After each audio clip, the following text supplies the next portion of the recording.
Good morning, all of you. I'm Radha. I'm here with my presentation, and today the topic of my presentation is रोहिंतन मिस्त्री such a long journey. जो रोहिंतन मिस्त्री हैं वो Canadian writer हैं, लेकिन वो क्या है, इंडियन बोर्न है। मतलब वो इंडिया में उनका जन्म हुआ है, लेकिन वो कैनेडियन राइटर हैं क्योंकि वो कनाडा में चले गए थे।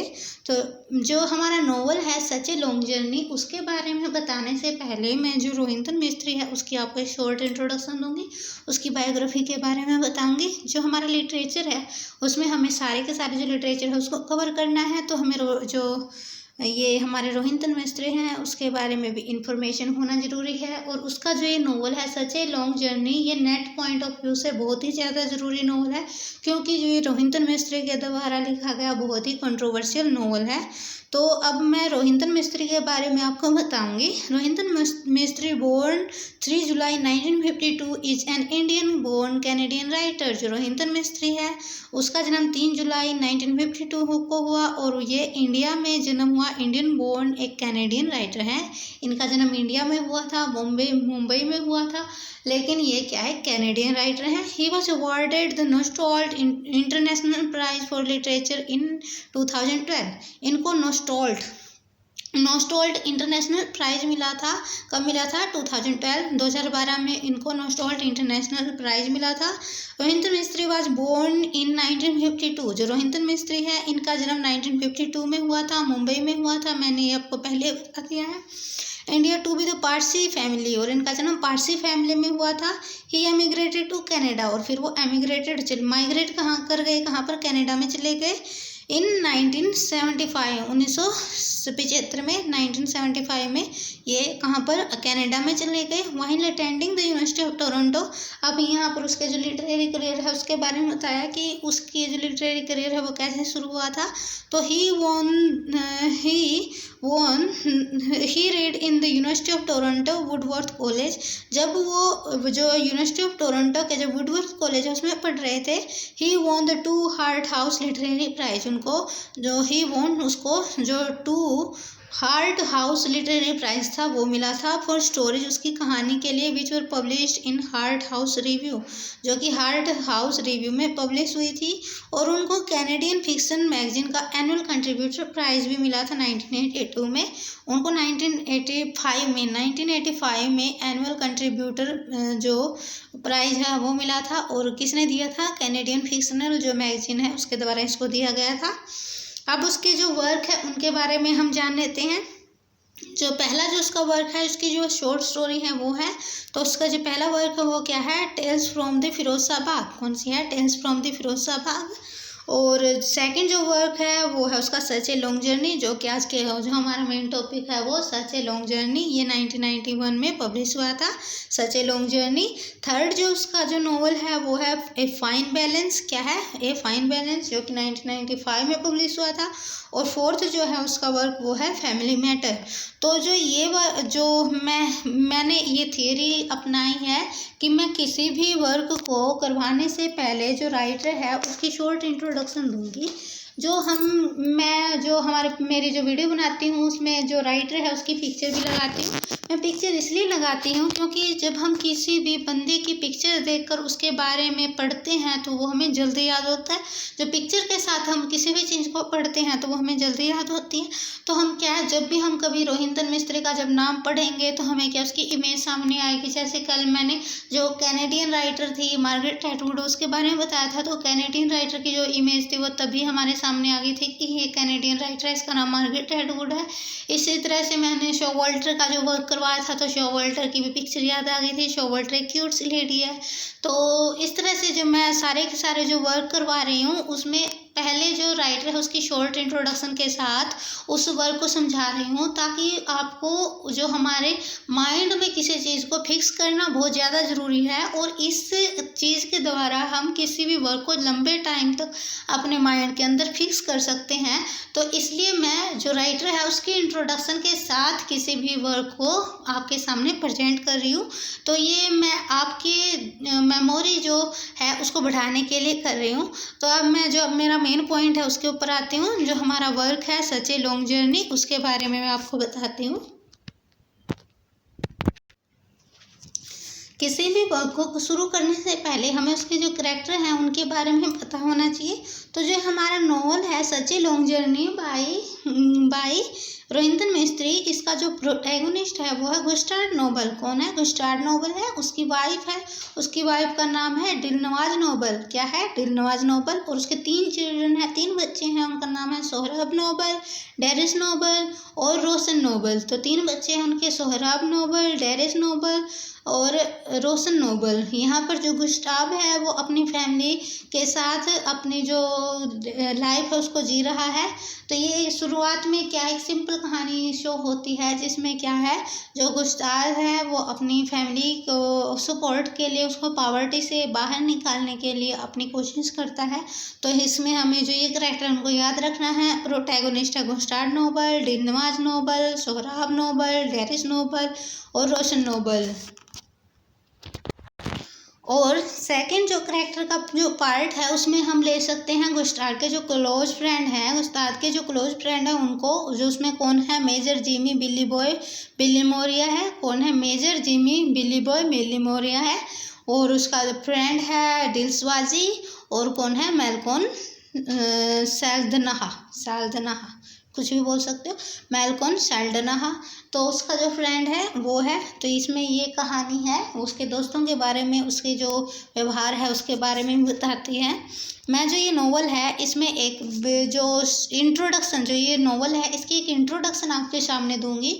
और जो ये नोवेल है उसकी जो डिटेल समरी है या जो डिटेल है वो आपको खुद निकालनी होगी। तो मैं इसकी इंट्रोडक्शन आपको दूंगी।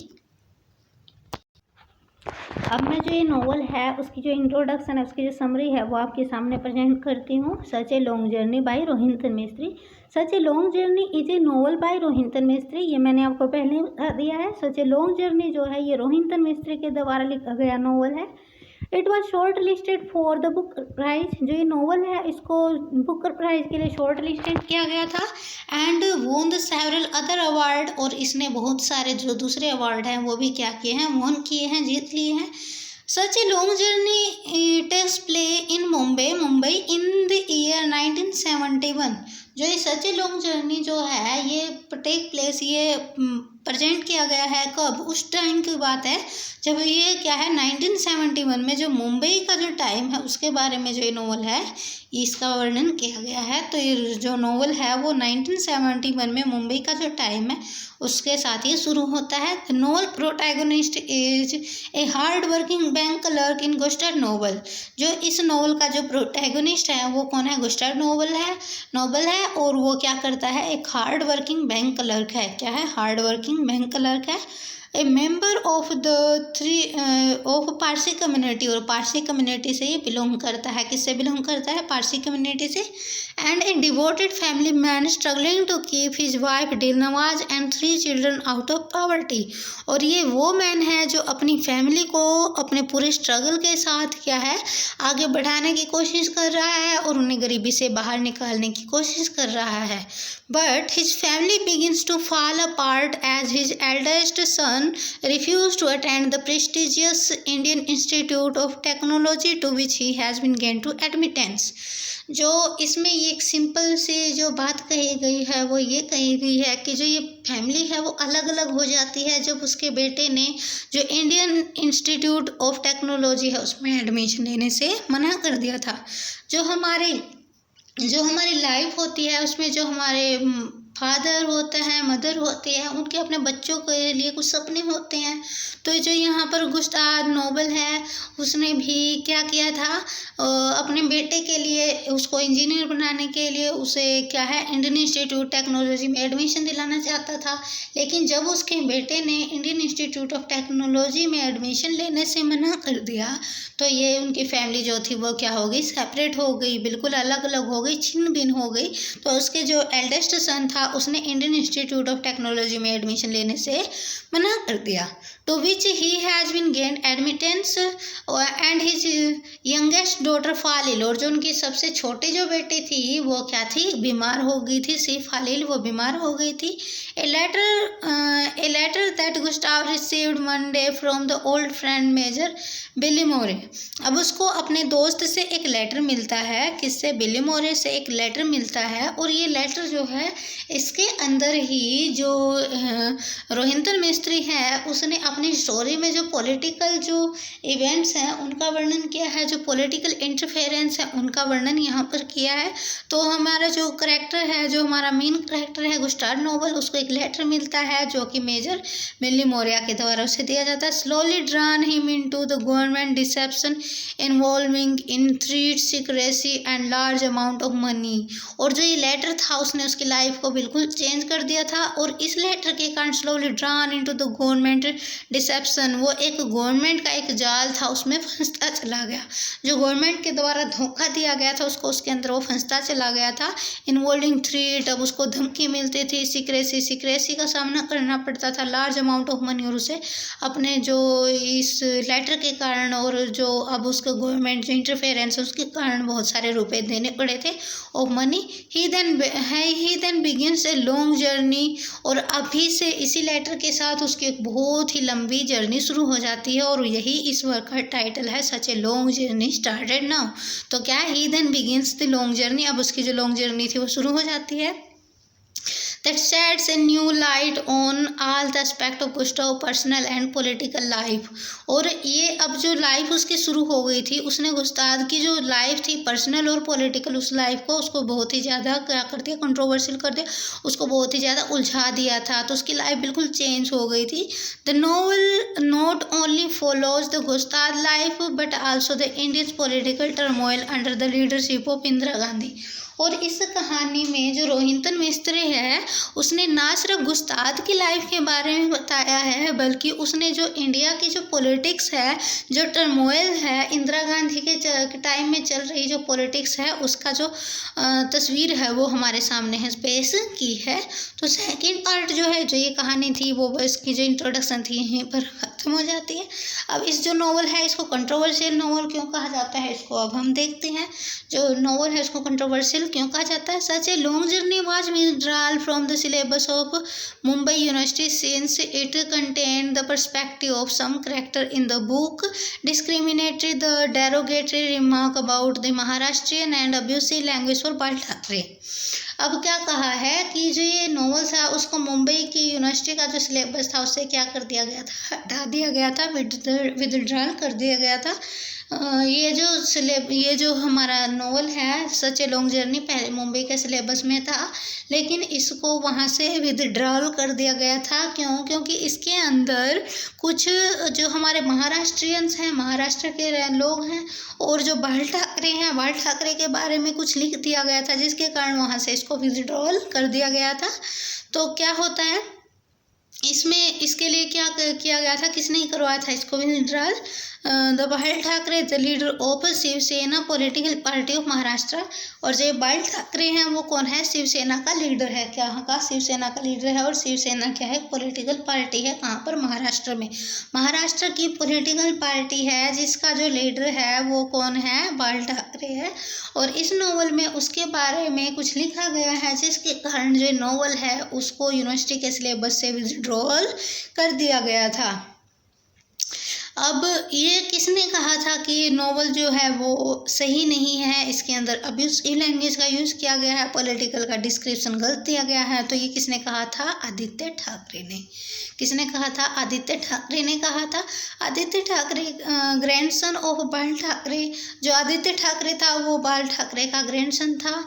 और उसने क्या कहा, उसने कंप्लेन की to be the vice chancellor के पास सामने दैट की the book contain the abusive language. जो बुक है इसके अंदर अब्यूसिव लैंग्वेज है। अब्यूसिव का मतलब होता है गाली गलौजपूर्ण, तो इसमें क्या है, अब्यूसिव लैंग्वेज का यूज़ किया गया है। अबाउट हिज ग्रैंडफादर, उसके ग्रैंडफादर के बारे में, एंड महाराष्ट्रियन कम्युनिटी, और जो महाराष्ट्र की कम्युनिटी है उसके बारे में गलत वर्ड का यूज़ किया गया है, अब्यूसिव लैंग्वेज का यूज किया गया है। And the demand for its withdrawal from syllabus, और उसने कहा कि यह जो हमारा सिलेबस है उससे क्या होना चाहिए, विथड्रॉल होना चाहिए। The book is unlikely to be reintroduced in the short term on the account of possibility of law order problem.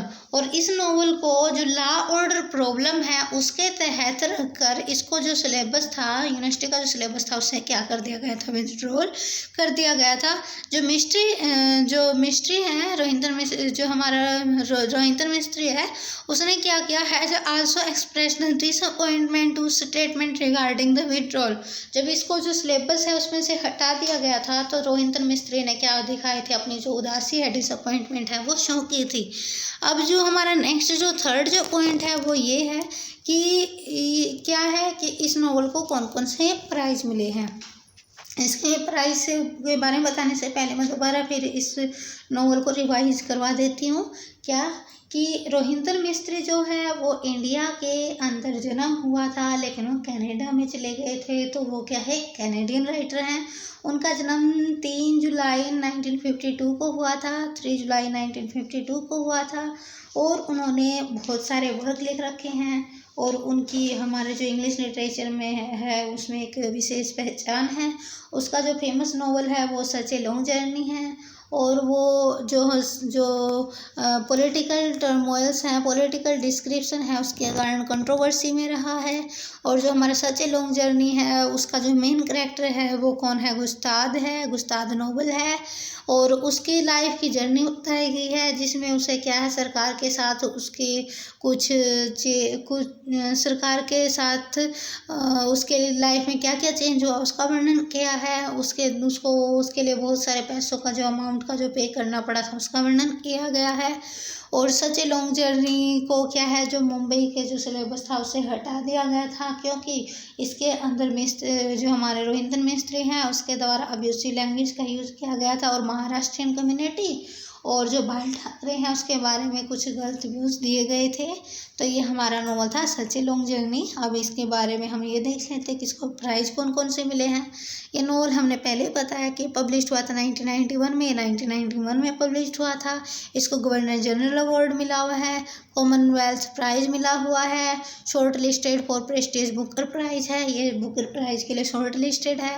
और इसको WS स्मिथ अवार्ड मिला है। WS स्मिथ अवार्ड जो है ये कनाडा का फर्स्ट नोवेल अवार्ड है। मतलब नोवेल के लिए कनाडा में दिया जाने वाला जो फर्स्ट अवार्ड है वो WS स्मिथ अवार्ड है और वो रोहिंटन मिस्त्री को मिला हुआ है। तो जो सच ए लॉन्ग जर्नी है उसको नेट पॉइंट ऑफ व्यू से हमें समझना बहुत ज़रूरी है। मैंने इसके जो करैक्टर हैं उनके बारे में बताया, जो नॉवल है इसके जो प्लॉट है उसके बारे में बताया, और ये कंट्रोवर्शियल क्यों है इसके बारे में बताया। Thank you.